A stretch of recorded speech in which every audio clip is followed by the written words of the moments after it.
Namaskar. Ladies and gentlemen, a very good morning to all of you, and welcome to the U75 Net Zero University Campus Regional Workshop. 51 universities and higher education institutions have gathered here to flag off the net zero movement in the university campuses and HEIs. The main aim is to localize sustainable development goals, or net zero, in the university campuses. It is a green skill building movement for the students, making their campuses living laboratories to implement mission life of PM Narendra Modi ji. Ladies and gentlemen, we are privileged to have amidst us as guest of honor, Honorable Member of Parliament and former Minister of Environment, Forest and Climate Change, HRD and Information and Broadcasting, and mentor SCCN Smart Cloud Computing Network, Shri Prakash Javadekar ji. आपका इस कार्यक्रम में बहुत-बहुत स्वागत है महोदय. We also have amidst us as guest of honor the Vice Chancellor of Royal Global University, Professor Dr. S.P. Singh. We welcome you to the program, sir. And we also have amidst us Dr. Rajendra Shende, Founder Director, Green Terre Foundation, and former Director, United Nations Environment Program.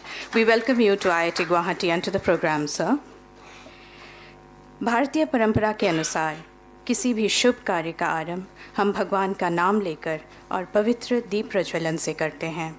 मैं मंच पर उपस्थित सभी गण्यमान्य अतिथियों से निवेदन करती हूं कि पवित्र दीप प्रज्वलित कर कार्यक्रम को शुभारंभ करने की कृपा करें.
Thank you, esteemed dignitaries.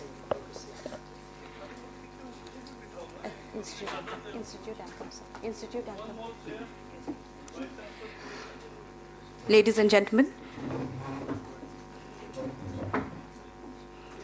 gentlemen, please rise for the Institute anthem.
everyone. Please be seated. May I now request the Dean, Research and Development, IIT Guwahati, Professor Vimal Katiyar sir, to please deliver the welcome address.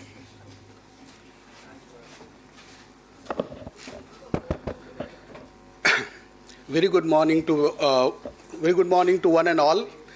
Honorable Sri Prakash Javadekar sir, Member of Parliament and former Minister of Environment, Forest and Climate Change, and our beloved Minister of Ministry of Education. Sir, we would like to welcome you here in IIT Guwahati, and we always feel grateful and honored to always receive you in this pleasant campus, sir. And I'm on behalf of the Director IIT Guwahati. He is not here, sir, but he has given. I'm on his behalf. I'm welcoming you, sir, and for gracing this occasion. I also would like to welcome Mr. SP Singh ji, who is the Vice Chancellor, Royal Global University, and I thank you very much for co-hosting this event, and I feel privileged to welcome Dr. Rajen Shinde, former Director, Green Terry Foundations and former Director of UNEP. Sir, thank you very much for all support and organizing this particular workshop. And also, sir, today Eric will also join, former United, the Sustainable Development Goal from United Nations and former Environment Minister, Norway. He will be also joining online. Today I also welcome him. But I would like to welcome all the Vice Chancellor from the different universities, the faculty members, students, my fellow colleagues, and who have come from the press and the electronic media. I would like to, I take this opportunity to welcome you for Net Zero journey, especially targeting for the Eastern India. Sir, I would like to highlight a bit here. During when Sir was the Union Minister of Education, at that time, a lot of initiative has been taken. And at that time, even we have thought about to start a sustainable development goal, because this particular Net Zero workshop very much focusing on to the campuses of this nature or the higher education, that how we could able to inculcate various technologies which can reach to the grassroots level. At that time, with Sir's with suggestion, we have, sir, started a Sustainable Development Goal course. This is the first of its kind course what IIT Guwahati has initiated, that it's a long back for undergraduate students. The purpose was this course that the students, the undergraduate students, they should able to understand that multidisciplinary nature, because this is required in order to bring newer technologies which can really will support and help to get the target of net zero emissions. So I really thanks to Sir that has been initiated, and finally it has been in place. Sir, IIT Guwahati has done significant progress as far as the Sustainable Development Goal are concerned, because in totality, and as far as the net zero carbon emissions are concerned, here I would like to mention you that there are many approaches by which we could able to achieve this. The one is, I mean to say, we can always see the beginning of life option or end of life options of whether it is a material, whether it is a feedstock, or the in between there are various technologies we could, institution like us, which come forward, so that will be going to help to the industries. So it's a, so we have done so many initiatives. I would like to highlight as far as the net zero emissions or the carbon neutrality. Even though we have started various projects and various projects, especially in renewables, we have come up with more than 2 megawatt power production using solar energy, sir. And the total requirement, so far the total requirement is around 8 megawatt for us. And in 5-year mission, we have taken it is a more than 5 megawatt. We could able to achieve the power requirement through the renewable source, like solar energy. As well as, so this is really going to be around 60% consumption of power, the load at IIT Guwahati, which is going to be from a renewable source. And that we understood that this is having no carbon emission, as far as the technology are concerned. But at the same time, we have taken an initiative how to go to the carbon neutrality in terms of using a feedstock. I would like to tell you that even though we have utilized various biomass feedstock to develop various technologies, such as biodiesel production in the production, utilizing even food waste. We have, because the hostel used to produce some food waste. So here we could able to initiate to utilization of this food waste for a biogas production, as well as for the development of compost, which is going to be a kind of organic compost for the farming applications. So, and I'm happy to tell you that it's more than 600 kg per day consumptions what we are doing it for a food based, utilizing a food base for a compost and energy utilization, sir. We have also taken an initiative to hydrogen production, because that is also again a green the energy that we could able to deploy it for a grassroots level. This project we are doing with the help of the industries.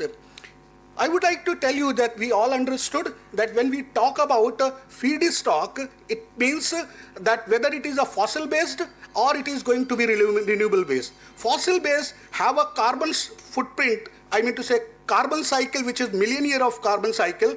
Instead, renewable feedstock base is having 10 to 20 year carbon footprint. So if you really would like to utilize the flora and fauna what we have here in the northeastern region, utilizing a biomass, we could able to come up very short carbon cycle, which is 10 to 20 years compared to the fossil based carbon cycle, if we are still using a carbon for the deployment of the chemicals or the fuels.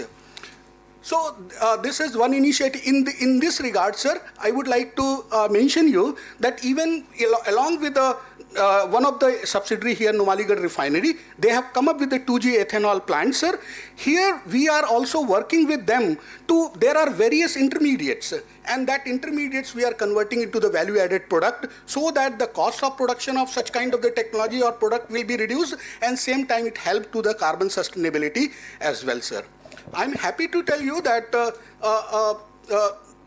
that in our students, like we are utilizing a cooking oil also in the hostel, and these cooking oils to be used for a biodiesel production. And we have done, our faculty member have done the test that how could able to blend 10 to 15% of these biofuels into the existing fuel. Automobile fuel, and in order to make it more energy efficient and possibly partly carbon neutral this. I would like to tell you, we have, as far as the feedstock is concerned, the IIT Guwahati has come up with the Center for Sustainable Polymer. This is a unique center in the country, and it's the only center in the country who are developing a technologies on bio-based biodegradable plastics. The first that now, as per the requirement, we are coming up with a bioplastic which is going to reduce the shorter carbon cycle, and biodegradable plastic, it means it is bringing the carbon from environmental compartment out from the environmental compartments. So many such initiatives IIT Guwahati has taken in order to make it fulfill the vision of our Honorable Prime Minister to make the country a carbon neutral in due course of time. And we are very much focused and aligned towards that. Not only the campus we do all this. We are following all possible practices where we could able to remove the reduce the emissions. We have, whether it is related to the solid waste management, whether it is related to the air pollution, whether it is related to the water also, because we have our own indigenous water treatment plant, we have a sewage plant, so that when we talk about the discharge out from the one particular, suppose this campus, we are trying that it should be a zero discharge campus in coming years, and we as an institute, we are working hard to ignite our students, and our students is a backbone who are taking those kind of a project. But we will not limit ourselves to the campus. We would like to ignite the industries to take these kind of projects and for going for a translational research, so that we could able to deploy the technologies for the grassroots level. Sir, with this, sir, and I really feel honored, Institute feel honored taking all your suggestions and your support, sir, and we are really looking forward, sir, your help in subsequent. With this, I once again would like to thanks to our Honorable Member of Parliament, sir, and all the dignitaries on the dais, off the dais, and all my students. It is a really great day for today. We are discussing about the carbon neutrality, and it will be really going for a big way in coming years. Thank you very much. Thank you so much, sir. Ladies and gentlemen, we would like to formally welcome our esteemed dignitaries to the program. May I request Professor Vimal Katiyar, sir, to felicitate and welcome Honorable Shri Prakash Javadekar ji with the traditional Fulam Gamusa and a bouquet.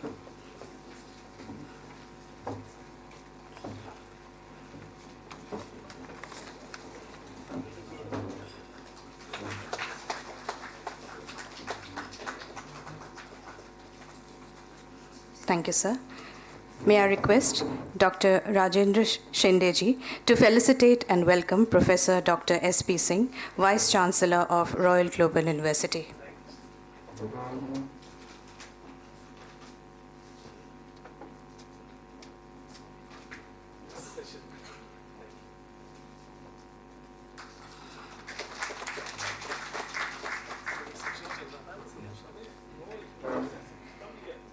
May I request Professor Achal Kumar, Dean Outreach Education Program, IIT Guwahati, to please felicitate and welcome Dr. Rajendra Shinde.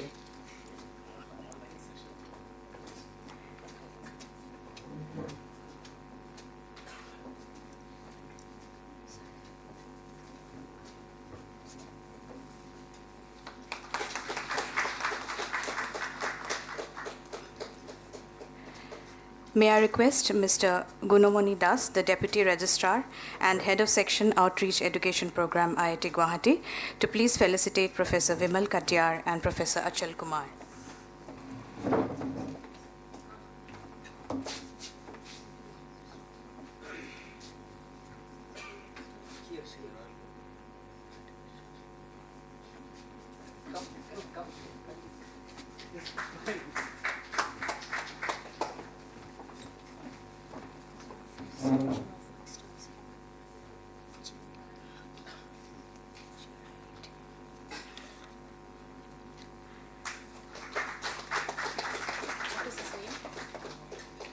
We also have amidst us the Vice Chancellor of GIET. May I request Mr. Gunamani Das, sir, to please felicitate.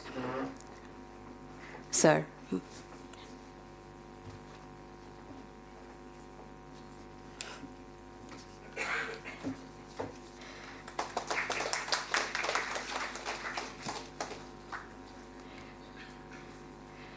We would like to request all our esteemed dignitaries to please take a seat amidst the audience in the first row. We will soon begin with a presentation.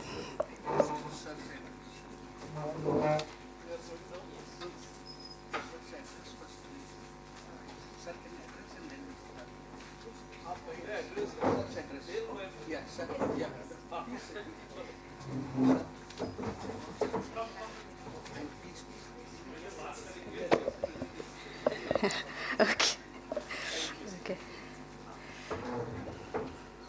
Ladies and gentlemen, I take this opportunity to give a brief introduction of our guest of honor. Shri Prakash Javadekar ji, a distinguished Indian political luminary, is celebrated for his multifaceted contributions to governance, education, and environmental conservation. As a Member of Parliament and a former Minister of the Ministry of Environment, Forest and Climate Change, Ministry of Human Resource Development, and Ministry of Information and Broadcasting, he has been instrumental in shaping key policies and initiatives. Shri Javadekar ji's dynamic leadership extends beyond politics. He is a prominent mentor of the Smart Campus Cloud Network, SCCN, reflecting his commitment to holistic urban development. With a diverse background, his unwavering dedication continues to drive positive change across sectors, solidifying his influential role in India's progress. May I now request Shri Prakash Javadekar ji to please address the gathering. Ladies and gentlemen, please help me welcome.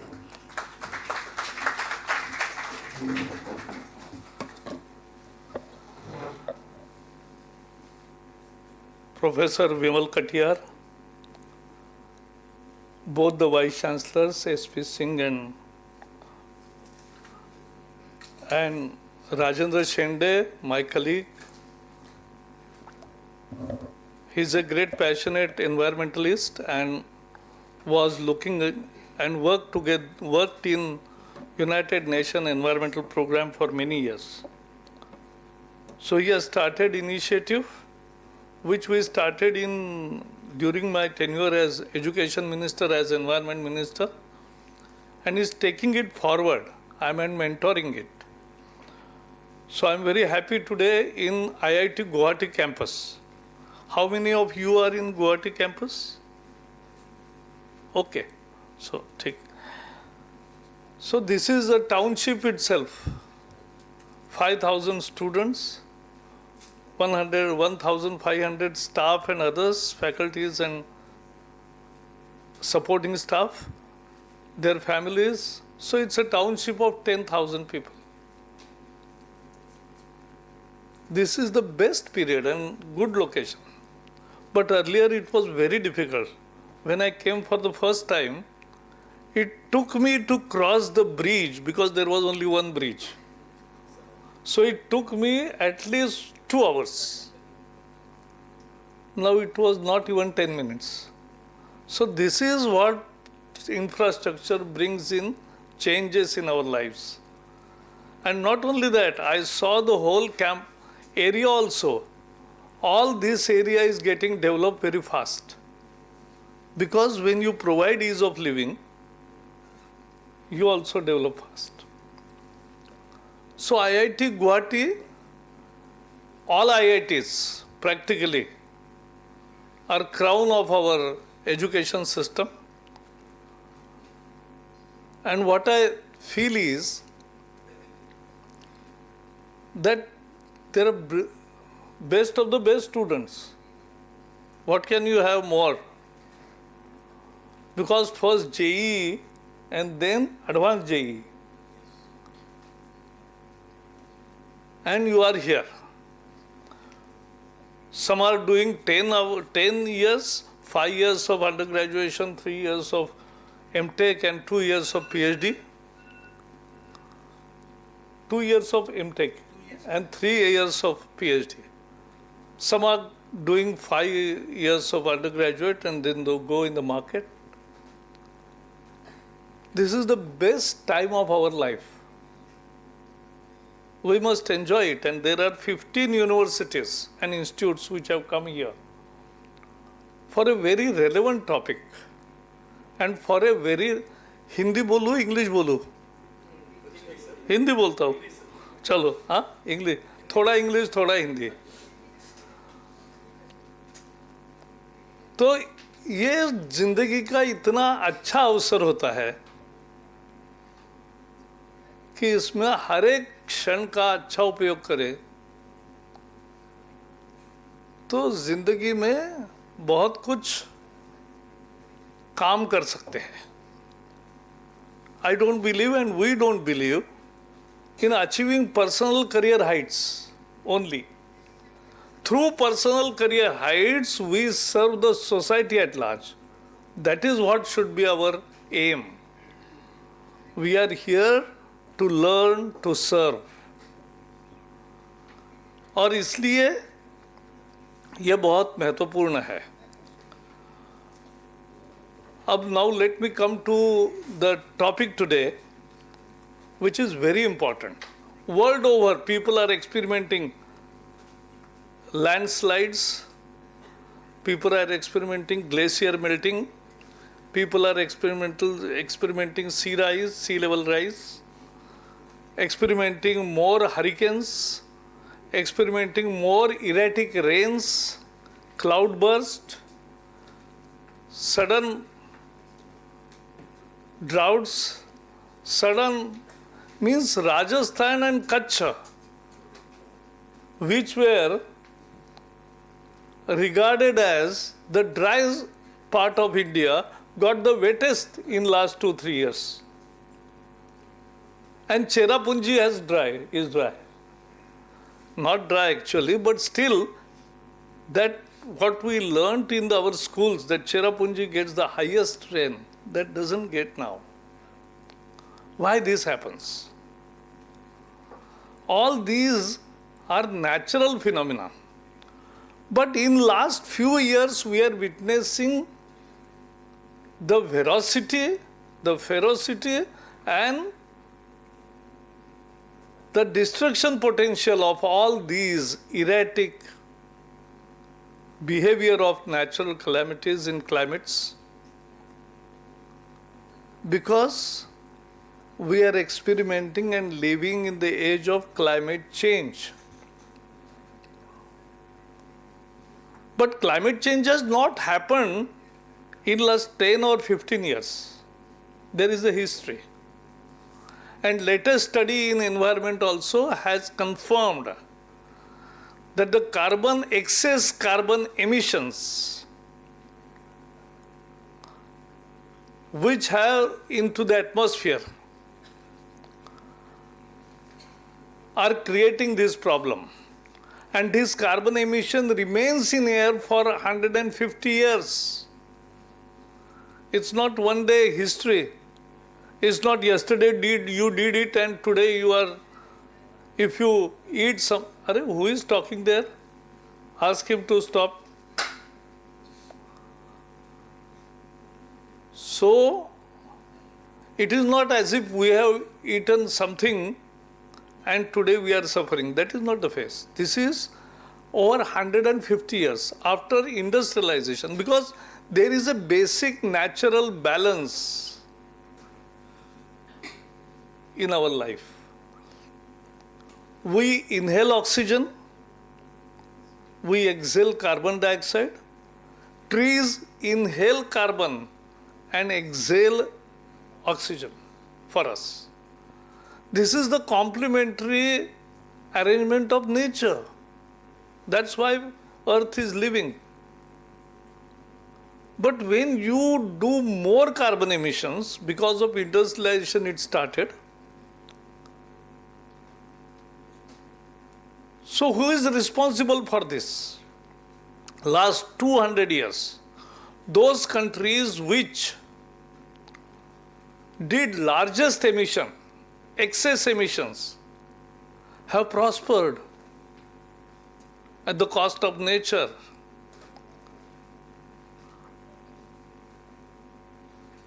In historical contributions, America is 35%. Europe is another 30%. China is nearly 20%. Historical, I am talking of. Over the centuries. And all others are in 10%, in which India is only 3% contribution in the historical emissions, which we are suffering today. But though we are less emitter, we are suffering. So this is the context which we must never forget. So this current situation, which is very bad and is becoming worst every year,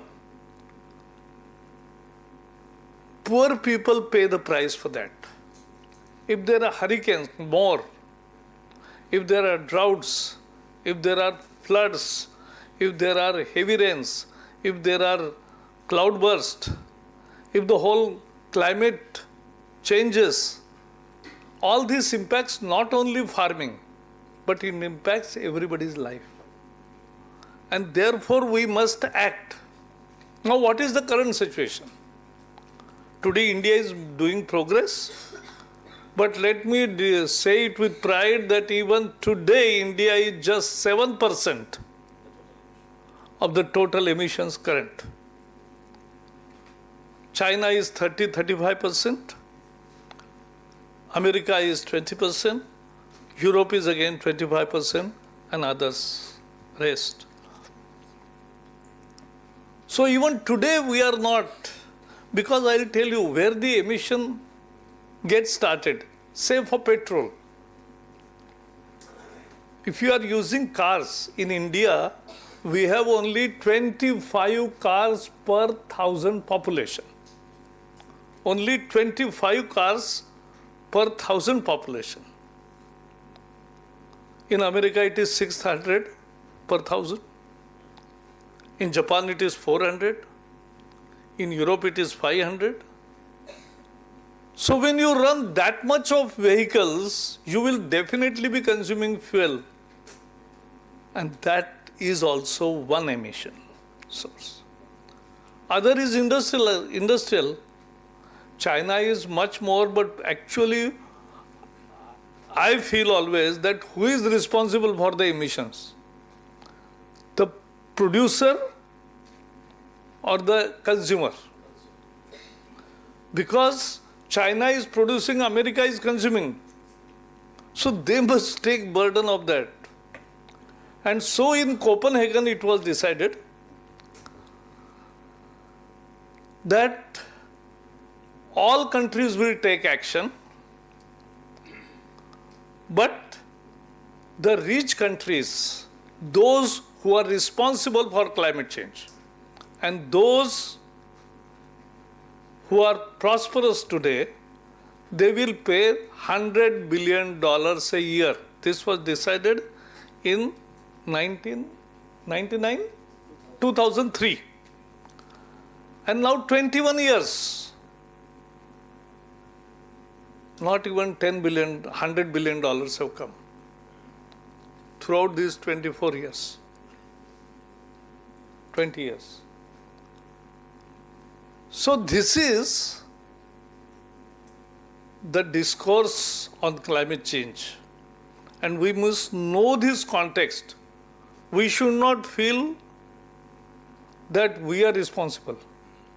We should not feel that we are guilty. Others are guilty, but we are sufferers. But yes, Modi says that we have to act for the betterment of the world and for betterment of ourselves. And you know, Indian lifestyle is very simple. I was coming and I saw in hostels, that's an Indian trademark, that people dry their clothes in sun. Sun-dried clothes. People dry it in machine, but we do it. This is nature, using solar power. Our whole lifestyle is, what your mother or father have from childhood have told us, don't waste. Take only how much you require, don't waste. In America, they say, oh, this is the dish, you take whatever you want, rest is gone to waste. No, we don't waste. That is also Indian ethos. We are the only country which worships animal, worships birds. So let it be bullock, cow, or any other animals, elephants,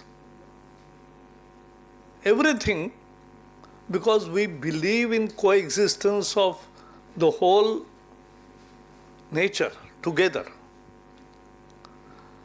That also we must be proud of. And now I will tell you one story which I am very sure many of you may not have heard this. 200 years ago, in Rajasthan's Khechdi village, the king ordered to cut the trees on, say, 100 acres because he wanted to make some different use of that ground. But there were full trees, very old and grown up. So the Vishnois, of which Amruta Devi was the leader, she started first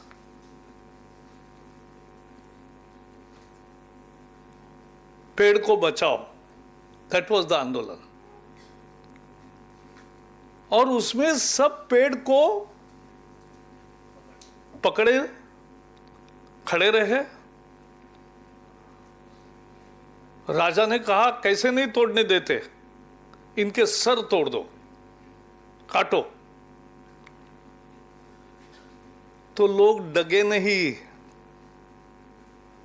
300 people sacrificed there to save the trees in India. That is the real story of India.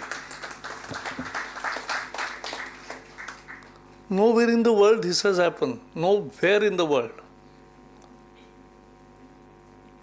So we must be proud of our tradition, of our history, of our culture. But now we have to act. And if we don't act, the future will be grim. Now you are witnessing on TVs that the whole Europe has reached to 40% also. Greece and everywhere, people are absolutely gone mad in California and everywhere. Suddenly there is more chilling in many parts of other world. So this is what is happening. और इसलिए भविष्य में ये संकट और बढ़ेगा, लेकिन इस संकट के लिए हम जिम्मेवार नहीं है. लेकिन एक जिम्मेदार नेशन के तहत, as a responsible nation, we all have to take action. And fortunately, Prime Minister Narendra Modi was the first Chief Minister to start Environment Department and, more importantly, Climate Change Department in Gujarat. He started first good use of solar power by putting solar panels on the irrigation canals. There are 3 advantages of putting solar panel. You don't require another space, separate space, because you are covering the water, evaporation stops. And third and most interesting added advantage is when the cold water is flowing below, solar energy is produced more. 10%, 15%. So he started when he was, and he actually has written to Prime Minister Narendra Modi, Prime Minister Manmohan Singh then, that we must organize a Surya Putra Desh Sammelan, International Solar Alliance. Countries within the tropic of Cancer and Capricorn get the most heat. So they are the best for the solar energy. So that solar energy has to be, we all must unite for producing more solar energy. It's completely natural. It's no carbon emission. And I was Environment Minister then, Climate Change Minister then. So in Paris, he took the initiative, and I'm the witness to the whole enthusiasm around in the conference on this International Solar Alliance. More than 100 countries are to the part of the game, and we are moving forward. Latest, Modi ji has said that all rooftops to be covered, 1 crore rooftops will be covered in next 1 or 2 years with adequate solar cover, solar panels, so that they will get monthly. Means if somebody knows the calculation, by 5 kilowatt you produce nearly 20. So 2.5 kilowatt makes you 10 units per day production. So 300 units you will get free. This is to encourage people to have more solar use. Now solar vehicles are also popular. I was Minister for Heavy Industries also, which was looking after this solar and electric vehicles. Electric vehicles, actually it is not, it can be both, but it doesn't emit. It doesn't pollute the city. If you are using the coal-based power generation for charging, it is emitting, but not directly, it is dispersed emission. So electric vehicles are growing. There was a problem in the initial years, whether to establish charging stations first or whether to move ahead with the electric vehicles. It is like which comes first, egg or मुर्गी पहले या अंडा पहले, ये होता है.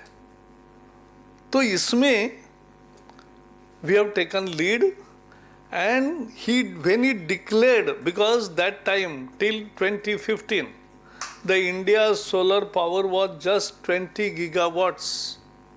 He said 100 gigawatts in 5 years. We were also thrilled, but we were also skeptic whether it will happen. But we made it. Now, then he declared 175, then he declared 300 gigawatt, and now he has declared by 2030 we will have 500 gigawatts. Because you have to make less carbon emission. That's the theme of climate change action. So, bring carbon emission intensity, what it is today, to a lower level by producing the same but more efficiently with new technology. You can achieve that. And we have started it. And we have achieved, we decided in 15, I signed that, NDC, that 40% of our energy will be from non-fossil fuel sources. But today we have got more than nearly 50%. And that's what we have promised now. We promised reduction of carbon intensity to the extent of 35%. We have already more than 40%. So India is achieving target. Practically, India is the only G20 countries which is overachieved its targets. Petrol and ethanol, I was telling ethanol. Now we have decided to have, today we have 5%, then we started with 10% blending. Now we will have 20% blending without amending the machines, engines of cars and vehicles. 20% blending, that much fossil fuel is saved. That is the benefit. Infrastructure. The more infrastructure you build, the more convenience you. I will just give one example again. The same bridge, when it used to took 2 hours, how much emission and pollution? Now it is 10 minutes, how much less pollution and emission? This is the biggest advantage of infrastructure also. We have to achieve more energy efficiency. How to do it? All these are now LED bulbs. Go anywhere, there is LED bulbs. Why that was not prevalent before 2014? Because that time price of 9 watt of LED bulb was 350 rupees. Modi ji called all the manufacturers, international and national, and said that we will buy 2 billion LED bulbs. Tell us the price. And then it started collapsing. Now it is just 70 rupees, from 300 rupees to 70 rupees a bulb. That's a big achievement. And more than 2 billion people have purchased their own also. Government has given subsidized rate to 38 crore people, but we are doing LED bulbs. This reduces the power consumption. This reduces the emission. This helps, is a good green climate work, climate action. And therefore, all these are, people are suffering because of floods and everything. Now you always frequently see NDRF and SDRF, National Disaster Relief. Immediately, any disaster, immediately they reach, they take boats. So the life which used to vanish are saved. This is happening. This is our positive approach. And so this is called adaptation. Because those who will suffer the distress, suffer the sufferings of climate change, they need to come together and have a coalition of raise the disaster resistant infrastructure. So that CDRI alliance also Modi ji has built, and more than 70 countries are part of it. So there are so many actions. Green. When I was education minister, I went to Jaipur NIT. They said, Sir, you have to plant the tree. No, I said, call one student. I called somebody. I said, you plant. I told the institute that put a name on it, that this student has planted it. It is his child. It is his tree. So he will ensure that it grows nicely. First year students, you can also do that. And in Assam, anything you put, it grows. It's so good in Assam. So, one tree, if we create, that is a new idea. How much we require oxygen throughout our life? Somebody measured it. And how many trees I have to need to plant so that I create my own oxygen bank. Like in bank, we put our fixed deposit and take the interest and we live with it. Like that, if we plant 7 trees in life, and planting is not just planting on one day, ensure its full growth. That is important. Plant and grow. If we do that, that is what gives you a complete self-sufficiency in oxygen, because you have added that much oxygen to the nature, so you have right to exist and inhale oxygen bank. So this is all about the climate change. अगर समझेंगे तो बहुत आसान है. ये lifestyle issue है. Prime Minister Modi in 2015 Paris Climate Agreement, he put very effectively the lifestyle issue. Unless we change the lifestyle, we can't fight this menace. He appealed the world. Now he has come with millet. What is this? This is again pro-climate change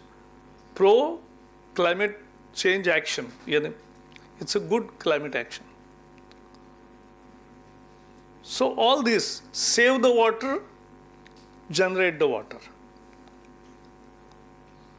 Right from brushing the teeth, you just see how much we are using and how much less we can use it. I take one thing.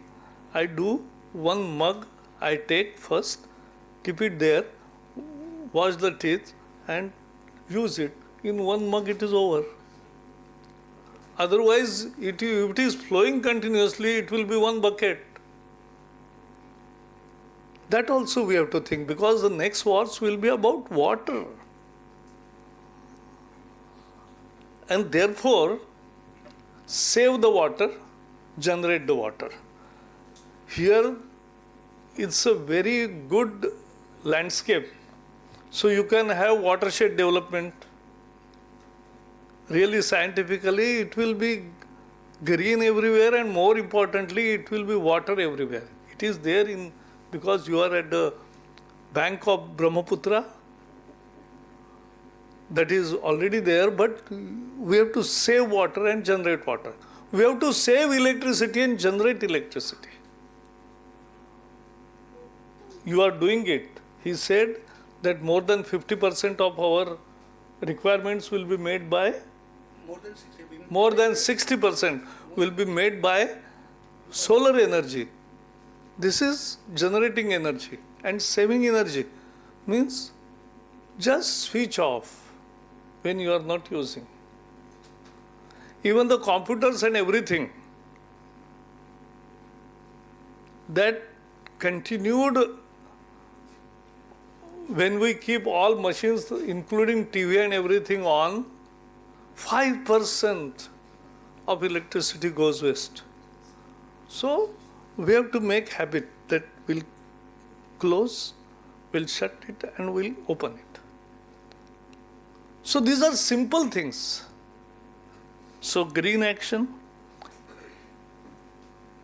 saving and processing the waste, you are already doing. You are doing compost. 600 kg of food waste every day. That is also Indian. If the same number of students in American university, they would be wasting 6,000 kgs. But in India, we are all nurtured in that way that we don't waste. We take in plate only what we want. So it is less and good, but we are processing it. So all this is what it is today. What we have gathered is this action plan is called Smart Campus Network. This is called Net Zero Campus. And Shende and his colleagues are preparing a monitor or a meter telling you about how much energy you are using now, how much you are using. And every student will get on his mobile through app a score, daily score of our university's climate score. That he will get. That is why we are trying and convincing all universities. I am happy that more than 100 universities have joined to this effort. When I told his Prime Minister, he was happy, because such movements are not to be done by government alone. It has to be societal action. And that is what we are doing. So I am very happy to be here in Guwahati just to meet you and share with my views and our determination. I am very sure that there was a film you may have seen. Has anybody seen 2012? There was a cinema. You don't see cinemas? Yesterday I saw Albert Einstein and the Bomb. 76-minute film on Netflix. But you all must see it, because there is philosophy of it. Why he was hesitant after he invented M is equal to E squared. Huh? E is equal to mc square. So with little mass you can produce tremendous energy. And with relativity, he could understand that it can be put to the best use by producing energy and can be disastrous by preparing the bomb. But in that picture he says, because he was Jew and there was tremendous injustice meted out to Jews in Germany. So he said, then when there is organized destructive force, we will also reply by organized force. And that was the essentially logic of the bomb. But I will just say, just see this. And there is Oppenheimer also, film called Oppenheimer. It's a beautiful film. So student will not only study, student will all this, because this enriches us. Okay, thank you.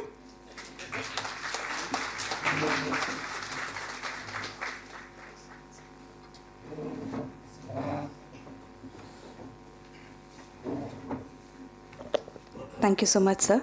आपके बहुमूल्य शब्दों के लिए हम आपको बहुत बहुत धन्यवाद देते हैं महोदय.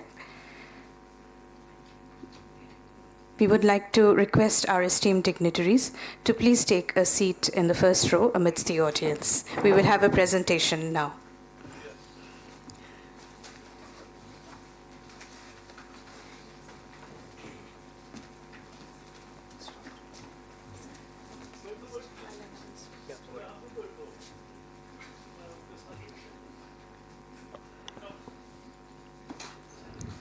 May I now request the founder director, Green Terre Foundation, and former director, United Nations Environment Program, Dr. Rajendra Shende, to present the context and the background of the national movement of Net Zero Universities, HEIs.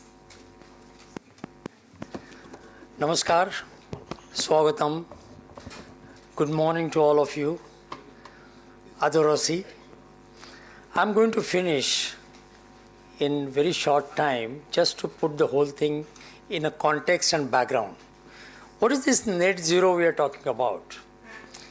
And Manniya Prakash Javadekar ji has already set the scene where exactly we stand on the climate change issues.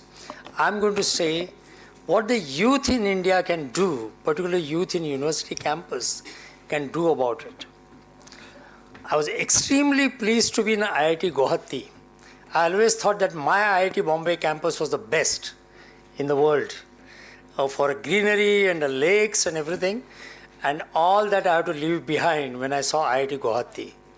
You people, particularly from IIT Guwahati, are extremely fortunate to have such a lush green mountains and also the lucid water that is flowing, and it's the best place to learn.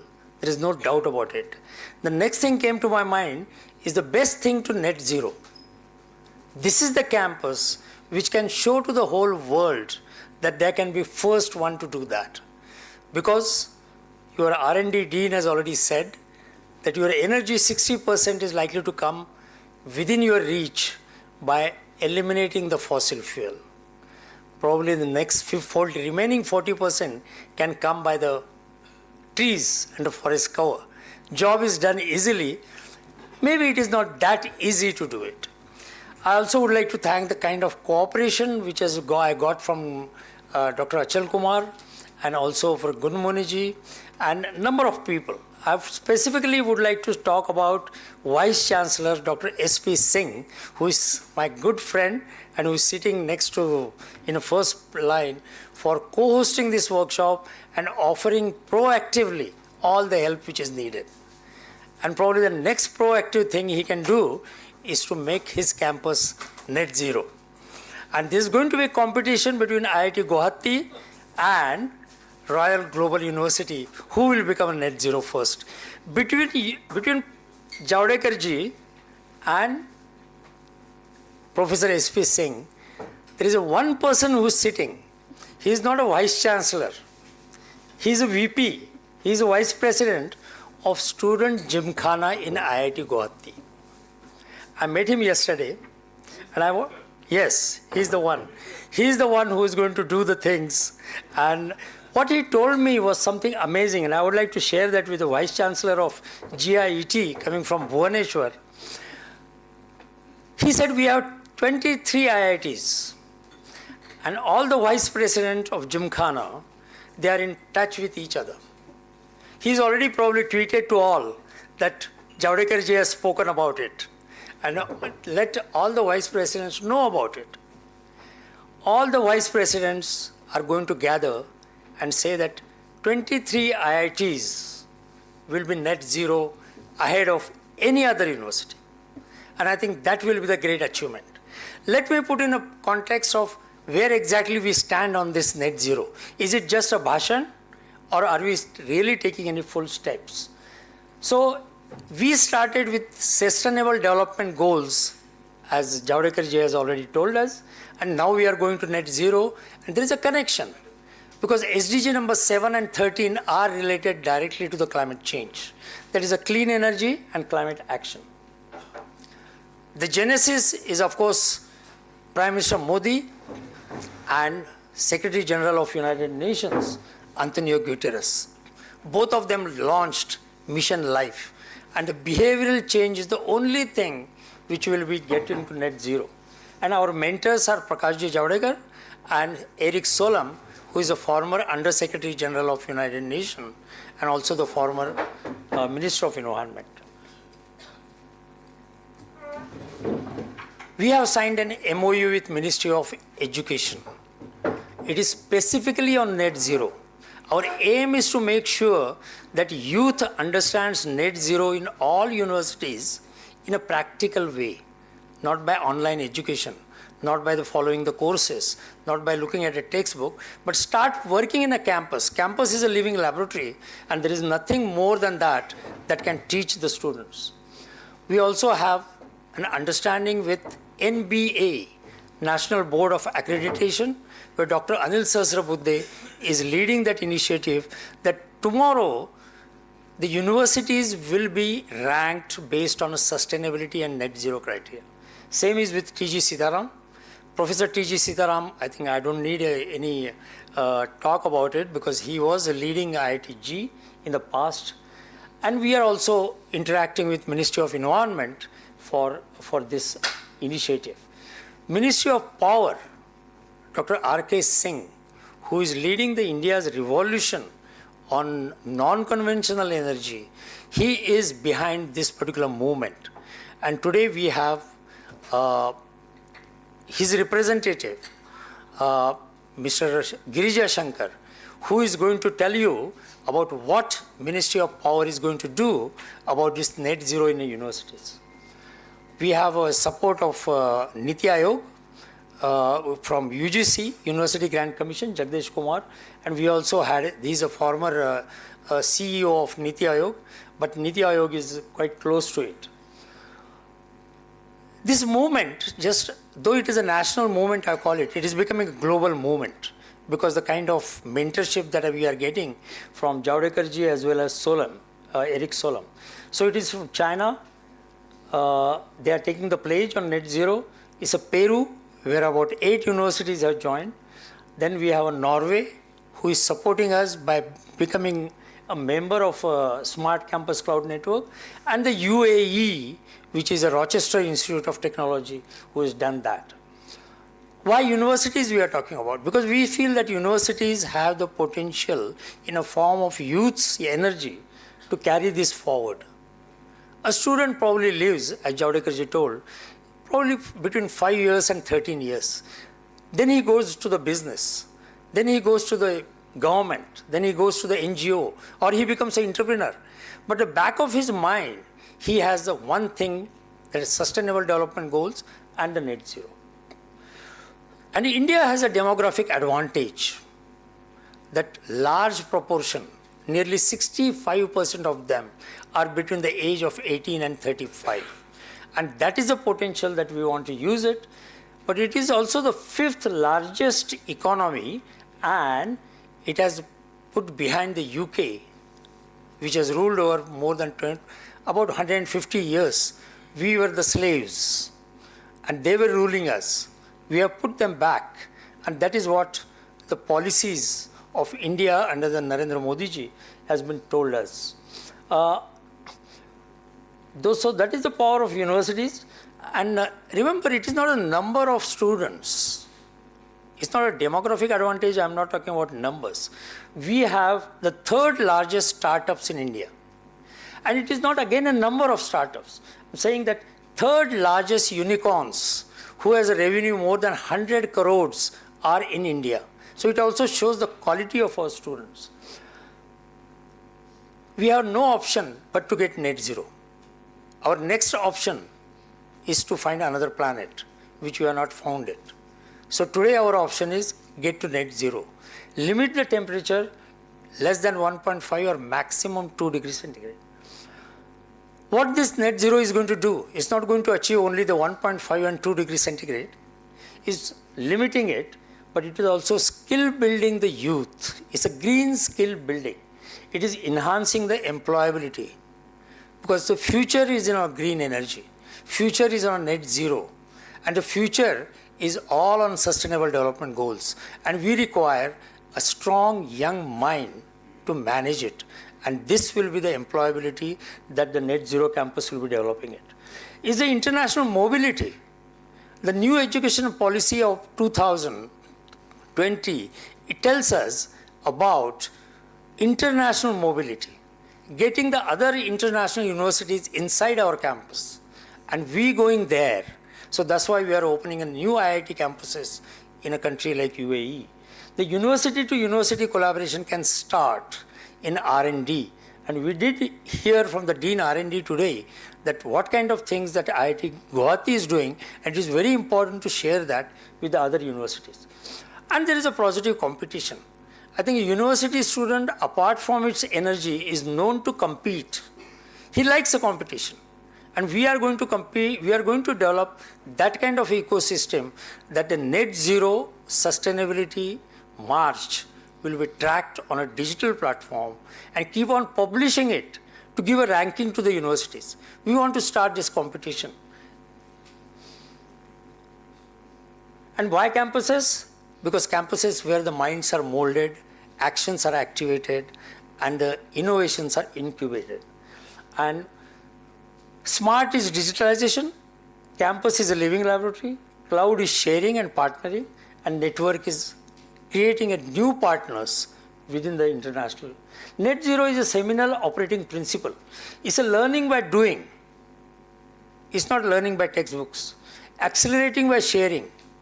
It's not by reciting the formulas, but it's by managing and measuring, and it's monitoring by digitalizing, and innovation by co-creating, and imaginating by partnering.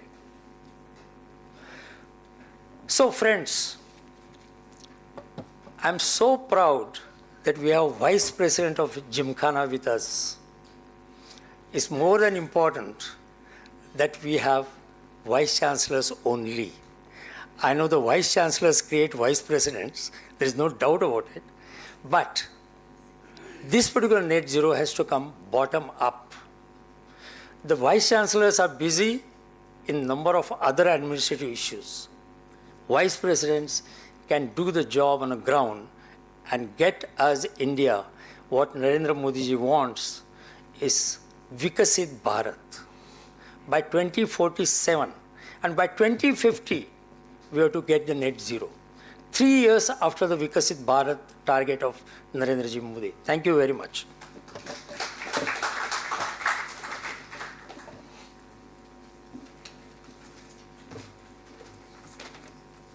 Thank you so much, sir.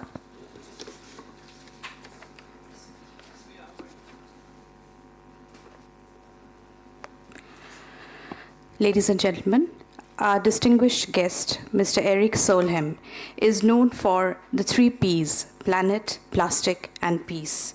He was a peace negotiator for Sri Lanka. We will now play a video speech of Mr. Eric Solheim on Global Youth for Net Zero.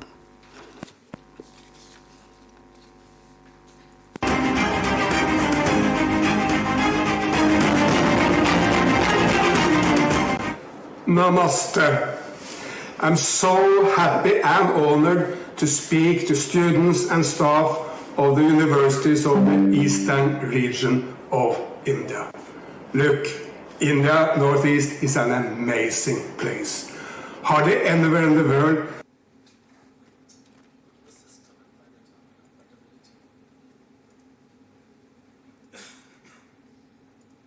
different ecosystems, different languages, different religious practice, and of course so many good people. And the city of Guwahati, historical town, is right at the center of this enormous diversity of beauty. So happy to be with you, and I hope to see you very soon in the direct physical sense. Let me also start by thanking Green Terre Foundation for their good work. I'm happy to be a mentor for this important institution, and happy to see how Green Terre Foundation is helping.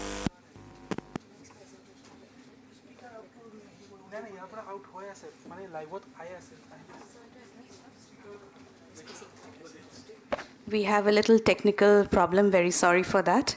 May I now request our guest of honor, Professor Dr. S.P. Singh, Vice Chancellor, Royal Global University, to present his special address on RGU, Plans for Carbon Neutral University.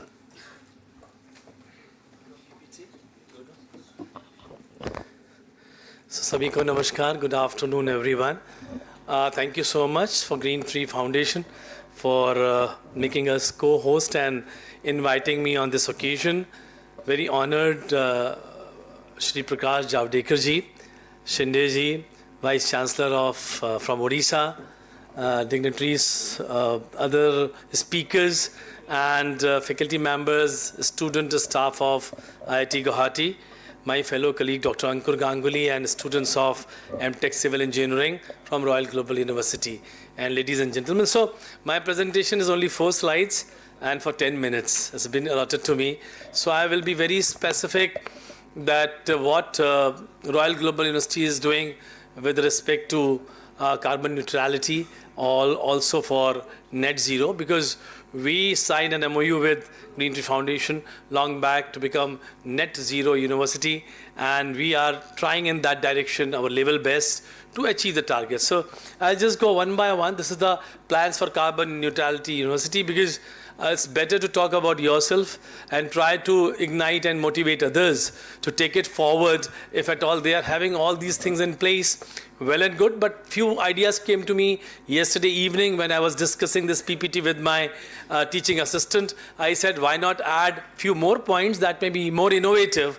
But that is probably when Javadekar ji was speaking, and when he was talking about so many innovative things, I was noting down, and few things became common, which I discussed with my teaching assistant yesterday, and they're out of the box. In my opinion, that is out of the box, but it has been found in your box. So that is something which has happened. I think it means that we mentally thinking in the right direction. We are thinking in depth how to do it, and we are trying to find out each and every possibility where it can be done. Maybe switching off the light and finding 5% of usage. Even my wife, I remember, when TV is not being switched off in the night and the red light is on, she said, no, don't sleep. Let us put it out. I said, why? No, this is not fine. Our electricity bill will be more. I said, fine, you're miser, that's why it is like this. She said, no, it is not because of miser. I don't want to waste. So my whole family is so much electrical gadgets, saving devices. So that starts from family. So that I'll talk later on. But let's talk about how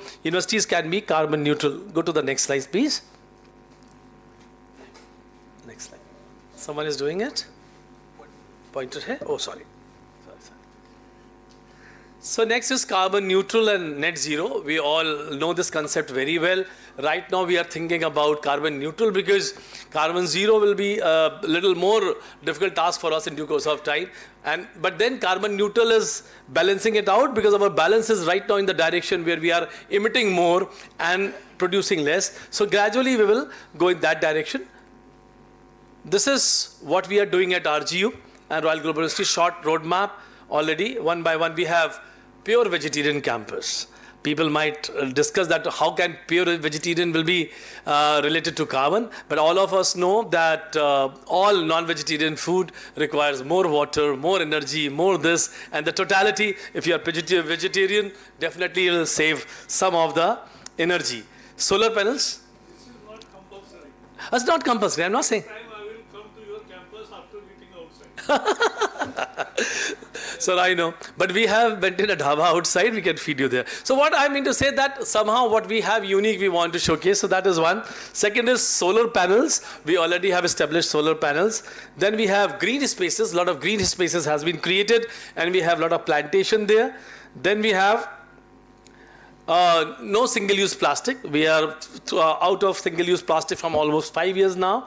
Then we have no littering. If you come to the campus, absolutely no littering means how it is. I mean, some energy has been saved if you not litter around and put the things in the right basket and recycle it. So that is happening. Sewage treatment plant, and we are using sewage water and everything. Vermicompost is already in place. Then we have some diagrams have also been provided. Biogas plant is also already been put up. We have biogas. We have e-charging stations. We have e-vehicles and e-charging stations. And new vehicles, what we are purchasing is all E. And then we have U75 University. And then we have bikes. We have vehicles in food carts, e-vehicles for food carts. And we have climate clock, what you are talking about is placed on the top of the university entrance so that everybody knows 1.5, how it is going to happen. And we all do more, and we try to visit all the places in the campus by foot. So these are few things which are already in place. So 5 minutes for that and 5 minutes for future roadmap, because still lot many things are missing. And what is missing out here is the formation of core group carbon team. We are framing a core group carbon team which will take care of carbon emission, daily carbon emission, or maybe other aspects. And then we have measures for CO2 emission, carbon footprints calculation. We are also, because we have environmental science department and some people are involved into it. Then we are going to have tree plantation, vertical greening, because land is very, very scarce in our university, but still we have a lot of tree plantation. If you come, it's a very green campus. Along with that, we are thinking about vertical plantation also. Then we have electrical vehicles. Already most of the vehicles we are purchasing now are electrical. We'll replace all the vehicles by electrical vehicles in the next 5 years. Then we have pool cars. This is something came to my mind yesterday. Faculty was trying to discuss with me. I said, how you come to the university? She said, I drive my own car. I said, you come alone? She said, come alone. Then I said, how you are going to create carbon neutrality? You should come with 3 more people. 1 car will be on road, 4 faculty should come. That I have seen when I was the Vice Chancellor of MIT University, Noida. No vehicles were provided, no buses were provided for the faculty. Faculty were coming in the pool car, and a lot of resources have been saved. So though she found it offensive, I tell you very frankly, she was offended. Why should I take other people in my car? I said, that culture has to develop someday. It has to develop because it is, so this thing came to my mind yesterday only. Another point which came my sensor lights, all LED. We have sensor lights in most of the spaces, but few spaces still require sensor lights. So we are going to make the full campus with sensor lights. People say you cannot put sensor lights in the toilet. I said, why not? So once nobody is there, it will be off. I said, no, there will be one bulb which is always on. Not all the bulbs are sensor lights. So one small bulb will be there. When people will enter, more lights will. So everything is possible if the right mindset is there, I believe. Then we have avoid, change, use and throw culture. I mean, this is, I would say minimalistic approach, what Javadekar ji was talking about. Last year on 15th of August, everybody was talking about nation. If you want to build a nation, I said, you should go and check your wardrobes. If you have 3 wardrobes for you, I think you are just not talking sense, and you should not talk about environment. You have to see what you have. You have 5 cars at your doorsteps and you want to become an environmentalist. How old cars you are using, how much you are using. So this concept, this mindset should come, and therefore this is about sensor lights, LED, and then avoid, change, use and throw. Because this use and throw culture is creating that problem.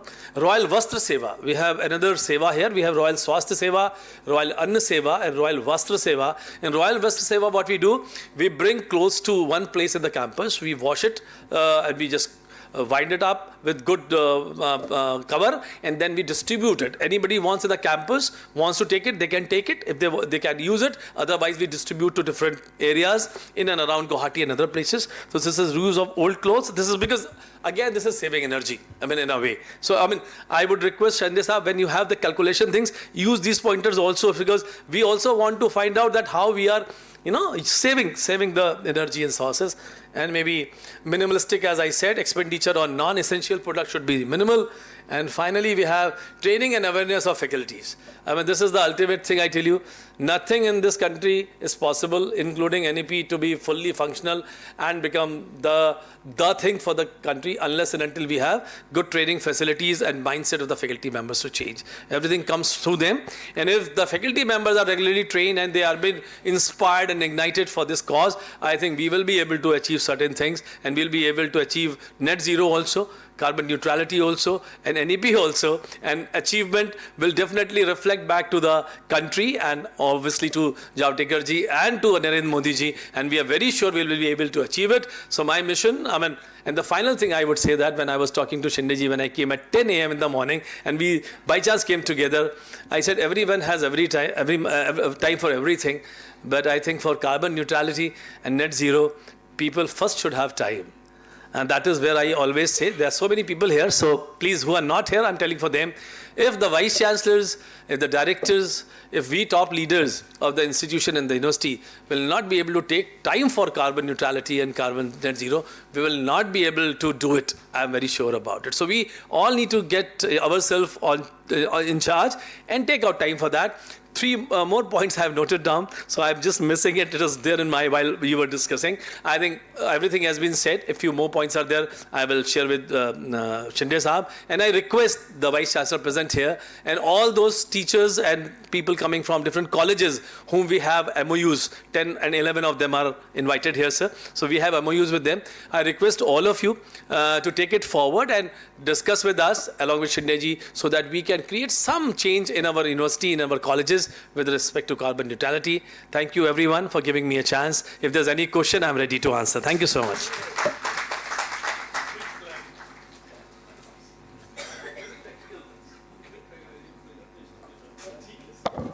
Thank you so much, sir. Ladies and gentlemen, our distinguished guest, Mr. Eric Solheim, is a prominent global figure in environmental and international affairs. Eric Solheim is known for 3 Ps, planet, plastic, and peace. He was a peace negotiator for Sri Lanka, the United Nations Environment Programme. Mr. Solheim has been a driving force for sustainable development. He is a former Environment Minister of Norway and is a former Under-Secretary General of the United Nations. We will now play a video speech of Mr. Eric Solheim, Global Youth for Net Zero.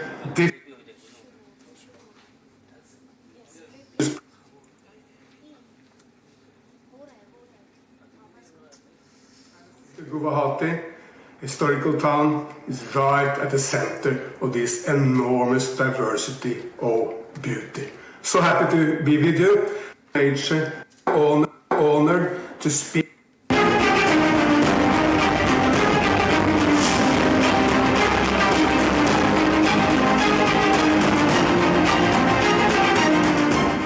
Namaste. I'm so happy and honored to speak to students and staff of the universities of the eastern region of India. Look, India, Northeast, is an amazing place. Hardly anywhere in the world there is such a variety, so beautiful nature, different ecosystems, different languages, different religious practice, and of course so many good people. And the city of Guwahati, historical town, is right at the center of this enormous diversity of beauty. So happy to be with you, and I hope to see you very soon in the direct physical sense. Let me also start by thanking Green Terre Foundation for their good work. I'm happy to be a mentor for this important institution, and happy to see how Green Terre Foundation is helping students to do better to achieve the Sustainable Development Goals and to create zero carbon universities all over Bharat. Let me also thank IIT Guwahati and Royal Global University for hosting this event and for aiming to contribute to the zero carbon movement. And at the 75 years anniversary of India, can there be a better tribute to India than to start a movement for 75 carbon zero universities? And this movement is now well on its way after workshop in Pune for Western India, in Chennai for Southern India, in Delhi for Northern India, and now in Guwahati for Eastern India. The whole of Bharat is covered, and students all over India is working to achieve zero carbon, net zero universities. And having a workshop in Guwahati is of course also very much aligned with Prime Minister Modi's great vision of look east and act east, understanding that the 21st century is the Asian century, and the two Asian giants, India and China, will dominate the world in these decades to come, and of course other nations like Indonesia or Vietnam and Thailand and so many others will also be coming to the forefront of global affairs. I visited Bharat in January, and I came back to Europe really inspired. Let me mention a few of the developments. In the desert of Gujarat, I saw how the Adani Group is establishing what will become the biggest combined solar and wind facility anywhere in the world. It will provide for 30 gigawatt of clean green power. Well, that's as much as the combined hydropower production of my nation, Norway, and we are fairly rich in a very cold climate, consuming a lot of energy, and all electricity in Norway is hydropower, and this one plant in the Gujarat desert will make as much. So kudos to Gautam Adani and all his great staff for making this happening. Then I went to Omkareshwar in Madhya Pradesh at the Narmada River. There, the biggest floating solar plant in the entire world is under construction. It's come a long way, and it will be a beautiful contribution again of green, clean energy to India. And after the glorious opening of Ram Mandir in Ayodhya, I also went there, such a beautiful, wonderful temple. But coming back from that opening, Prime Minister Modi said, we shall make 10 million rooftops in India going solar. And India has established a very innovative scheme so that people can put solar on their roofs, and again contributing to jobs and prosperity, while at the same time, of course, doing very well for Mother Earth. The event today is about the contributions of students. And no one historically has changed society more than young people. The great movement, say, for independence of India, was led by a fairly old man, Mahatma Gandhi, but there was so many young people contributing. And young people today can help change the world by their own actions, but as part of a great movement. If all young people, or many young people, are using their social media, the other media, all the ways of speaking to the parents, to their colleagues about the environment, if they start planting trees at universities and in their home gardens, if they mount solar panels on all roofs, and if they stop using plastics, why can't we drink from a normal cup? Why do we need plastic cups? But by all these small actions which everyone can take, we are contributing to a great movement which will transform the planet and make Bharat richer and greener all the same. Finally, if anyone wants to be inspired for environment action, there's no better place to go than to the old Vedas, to the historical thinking of India. The old Indians, they venerated nature. Nature was so central to the religion. They even made God half human, half animal. Ganesh, half elephant, half human. Hanuman, half human, half monkey. And to that they show the importance of bringing nature and humanity together. Nature can do very well without humans, but we humans cannot survive one day without nature. So we should not see humans as separate from nature, but as a part of nature. Let's do good to the plants, to the flowers, to the animals, to everyone, and to, of course, to any other human being. And Mother Earth will take very good care of us.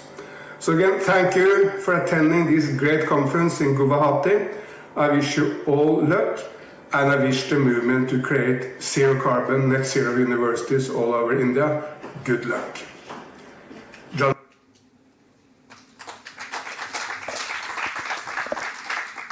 That was a speech by Mr. Eric Solheim. Ladies and gentlemen, our distinguished guest, Mr. Tim Curtis, is a representative for the UNESCO Regional Office in New Delhi, covering Bangladesh, Bhutan, India, Nepal, Maldives, and Sri Lanka. He has been working in the field of culture and sustainable development in diverse international contexts for over 25 years, of which 20 have been with UNESCO. Prior to his work with UNESCO, he was involved in advocacy and academic work and received a PhD in cultural anthropology from the Research School of Pacific and Asian Studies at the Australian National University. Ladies and gentlemen, we will now present a video speech by Mr. Tim Curtis.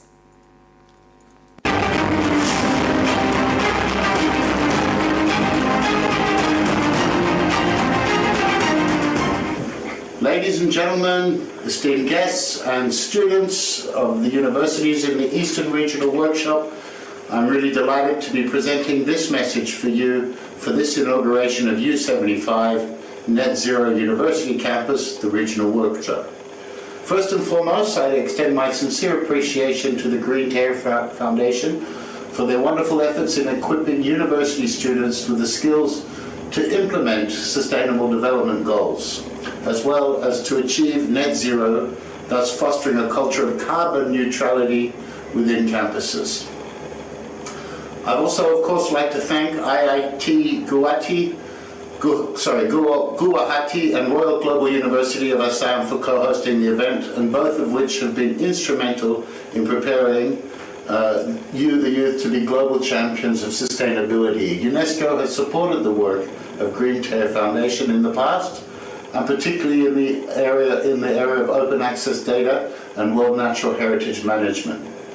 Our commitment to sustainability aligns very well with the goals of the Green Terre Foundation, and this is creating a strong alliance in addressing global challenges at the local level. I'm also very pleased to share UNESCO's own achievement of measuring and offsetting all carbon emissions generated by our own operations and facilities. The label of carbon neutral was received in the 2020 UN Greening the Blue report and is a testament to UNESCO's commitment to sustainability, not only in talking about it, but doing it in our own operations. And the adoption of the UN Strategy for Sustainable Management with a goal to reduce greenhouse gas emissions by 45% by 2030 further underscores our dedication to combating climate change. Please also allow me to emphasize how UNESCO works extensively to accelerate climate change, education, and greening initiatives. UNESCO's Greening Education Partnership, which involves the Green Academies, engages young students and their communities in transforming existing buildings, such as schools, into climate-resilient structures. And this aligns very well with the U75 project's ambitious goal of making 75 campuses carbon neutral, starting from the 75th anniversary of India's independence. Through its coordinating role at the Greening Education Partnership, we take a whole of system approach to support countries and communities to tackle the climate crisis by harnessing the critical role of education. Recently, UNESCO New Delhi also launched the 5th edition of its annual flagship report, Seeds of Change, UNESCO 2023 State of Education Report for India on education to address climate change. And this publication goes deep into the role of education in tackling the increasingly complex and intensifying challenges posed by climate change. At the COP28 in Dubai recently, UNESCO showcased its efforts and called for concrete commitments and actions from countries to equip learners and teachers with the knowledge and skills needed to tackle our climate crisis. Universities, of course, are bastions of knowledge and innovation, and in that sense can lead by example in demonstrating carbon neutral targets within campuses. Universities in many ways are living laboratories where these demonstrations can trigger transformative changes. And it's very encouraging to learn that 3 regional workshops, including this one, have already been conducted in Pune, Chennai, and Delhi, bringing together nearly 100 universities. The youth of our universities, with innovative minds and entrepreneurial spirits, hold a unique position as climate champions.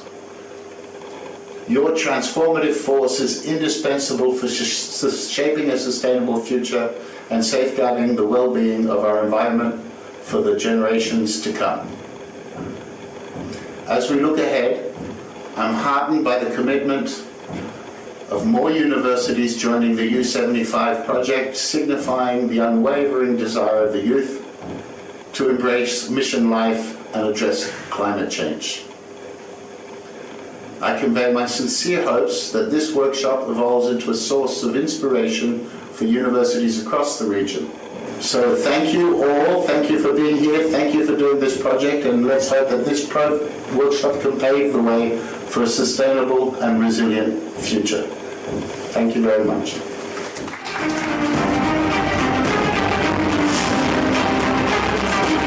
That was a special address by Mr. Tim Curtis, our distinguished guest. Ladies and gentlemen, now we are almost moving towards the conclusion of the inaugural session. May I now request Professor Achal Kumar, Dean Outreach Education Program, IIT Guwahati, to please propose the vote of thanks. So, very good afternoon to all of you. So, we are in between this session. We are almost completing the session of the this day. So, net zero journey. So, when Dr. Rajendra Shinde requested to organize this workshop, we were very happy to co-host this with our Royal Global University also. So, it's a very important event considering the requirement of the all university campuses, and with relation to having carbon neutrality in campus, and which our youth has to realize their responsibility at this juncture. So it's a very important event in motivating the youth. And first of all, I thank Honorable Prakash Javadekar ji, MP, former Minister of Education, HRD, who came here from all the way from Delhi to grace this event and guide us. And with this enlightening speech, I think all the students and faculty colleagues gathered here are motivated. So on behalf of IIT Guwahati, Royal Global University, and all the faculty and students gathered here, I offer him our hearty gratitude, sir. Thank you very much, sir, for coming here. I also thank Dr. Rajendra Shinde, who is founder, director of Green Terrain Foundation, and also spearheading this movement throughout the India. He already covered most of the, and is the fourth destination that for the eastern part of India. So he is taking a lot of time and hard work. Thank you, sir. Thank you for organizing this and choosing IIT Guwahati for this event. Thank you very much for all your support and guidance throughout this thing.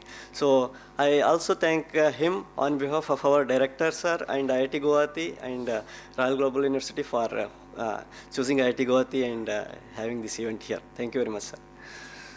So then we thank Professor D.P. Singh, S.P. Singh from Royal Global University, sir, being with us here and also gracing this event with your valuable speech and motivating words. Thank you very much for coming here. Thank you. I also thank Mr. Eric Solem former USG, United Nations, and former Environment Minister of Norway, mentor for Smart Campus Cloud Network. And also Tim Curtis, Director and UNESCO representative, who is in New Delhi Regional Office, for giving their valuable inputs in this direction. Thank you very much for them. And I also thank all the colleagues of Dr. Rajendra Shinde and also resource persons who have came from different places for gracing this event and guiding the young minds. I also thank many students who came from different parts of the Assam and other places also, even from Bihar also people came, Calcutta also people came, very remote places they came. And also I thank their vice chancellors. A few of the vice chancellors are here. Thank you, sir, coming here. And also faculty colleagues also gathered here. And also from IIT Guwahati also we have many students and colleagues here. Many deans are here who are working in this area. So we thank all of them for gathering here. Afternoon we have another session. So once again, thank you all for joining us. And with this I'll finish my vote of thanks. Thank you. Thank you very much. Thank you, sir. Ladies and gentlemen, please rise for the national anthem.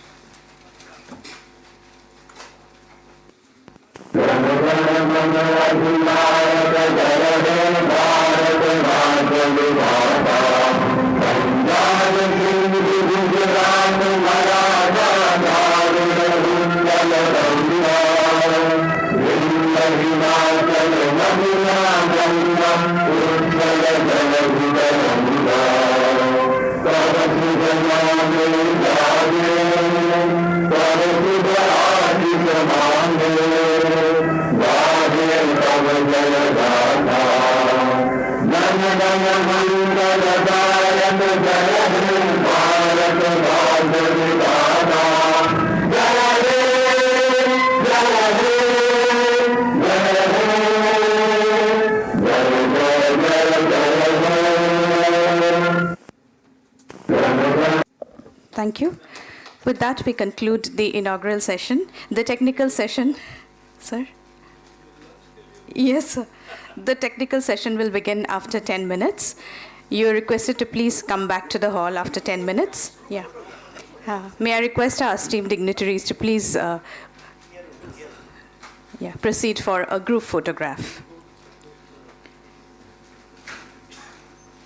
You are all requested to come back after 10 minutes. Thank you, everyone. Namaskar.